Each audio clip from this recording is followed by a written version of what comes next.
Sir ನಾವು ಸುವರ್ಣ ಕರ್ನಾಟಕ ರಾಜ್ಯ ಸಮಿತಿ ಜೈ ಭೀಮ್ ಯುವ ಸೇನೆ ರಾಜ್ಯಾಧ್ಯಕ್ಷರು ವರ್ತೂರು ಮಂಜುನಾಥ್ ಅಂತ. ನಮ್ಮ ಉದ್ದೇಶ ಇಷ್ಟೇ, ನಮ್ಮ ಸಂಘಟನೆ ಇದು, ಬಡವರಿಗೆ ನ್ಯಾಯ ಕೊಡಿಸೋ ಕೆಲಸ ಆಗಬೇಕು.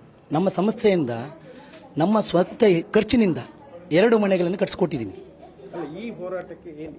ಈ ಹೋರಾಟ ಏನಪ್ಪ ಅಂತಂದರೆ, ಒಬ್ಬ ಒಳ್ಳೆ ನ್ಯಾಯವಾದಿ, ಒಂದು ಪ್ರಾಮಾಣಿಕ ಅಧಿಕಾರಿ ಅವರು ಅಂದರೆ ಅವ್ರ ಕೆಲಸ ನಾನು ಹೋಗೋದಲ್ಲ. ನೀವು ದಯವಿಟ್ಟು ಮೂಡುಬಿದ್ರೆ ಒಂದು ತಾಲೂಕು ಸುತ್ತಮುತ್ತ ಊರುಗಳಲ್ಲಿ ಬಂದು ರೌಂಡ್ ರಿಪೋರ್ಟ್ ತಗೊಳ್ಳಿ, ದಯವಿಟ್ಟು ತಗೊಳ್ಳಿ. ಅವರ ಬಗ್ಗೆ ಏನು ಮೆಸೇಜ್ ಕೊಡ್ತಾರೆ ದಯವಿಟ್ಟು ನೀವು ಕರೆಕ್ಟ್ ಮಾಡಿ, ಆನಂತರ ನೀವೇ ಹೇಳಿ. ಯಾಕಂದರೆ ನಾನು ಒಬ್ಬ ಹೇಳೋದಲ್ಲ, ಪ್ರತಿಯೊಬ್ಬರು ಸಹ ಕೆಲವರಲ್ಲಿ ಬಂದಿಲ್ಲ. ನೀವೇ ಹೋಗಿ ಒಂದು ರೌಂಡ್ ರಿಪೋರ್ಟ್ ತೊಗೊಂಡ್ರೆ ನಿಮಗೆ ಕ್ಲಿಯರಾಗಿ ಗೊತ್ತಾಗುತ್ತೆ ಅವ್ರು ಎಂಥವ್ರು ಅಂತ. ಕಳೆದ 2 ವರ್ಷದಿಂದ ಎಷ್ಟು ವಾತಾವರಣ ಕೆಟ್ಟಿತ್ತಂದ್ರೆ, ಈಗ ಸುಧೀರ್ ಕುಮಾರ್ ಸರ್ ಬಂದಾಗ ಮುಂಚೆ ಇತ್ತು ಯಾವ ಥರ ಇತ್ತು, ಈಗ ಯಾವ ಥರ ಇದೆ, ಅದೇ ರೀತಿ ಅಲ್ಲಿ ಸಹ ಆಗಿದೆ. ಇದು ಕಾರಣ ಅವರೇ. ಹಾಗಾಗಿ ಒಂದು ಸಿದ್ದರಾಮಯ್ಯವರ ಗೋಲ್ಡ್ ಮೆಡಲ್ ಕೊಡಬೇಕಾದ್ರೆ ಎಷ್ಟು ಒಂದು ಮಾತು ಇರಬೇಕು ಹೇಳಿ, ಏಕೈಕ ಸಿಗುತ್ತೆ ಎಲ್ಲರಿಗೂ.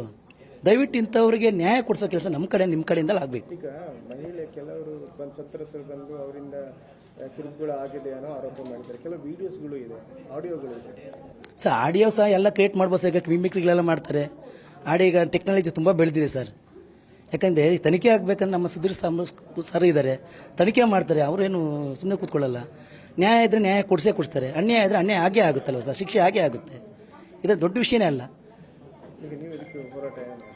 ಅಲ್ಲ, ಮುಂದಿನ ದಿನಗಳಲ್ಲಿ ಈ ಥರ ಅನ್ಯಾಯ ವಿರುದ್ಧ ನ್ಯಾಯವರೆವರೆಗೆ ಅನ್ಯಾಯ ಆದರೆ ಖಂಡಿತ ಹೋರಾಟ ಮಾಡೇ ಮಾಡ್ತೀವಿ. ವರ್ತೂರು ಮಂಜುನಾಥ್ ಅಂತ.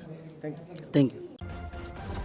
ನ್ಯೂಸ್ ಫಸ್ಟ್, ನಿರ್ಭೀತಿಯಿಂದ ನಿಮ್ಮ ಪರವಾಗಿ.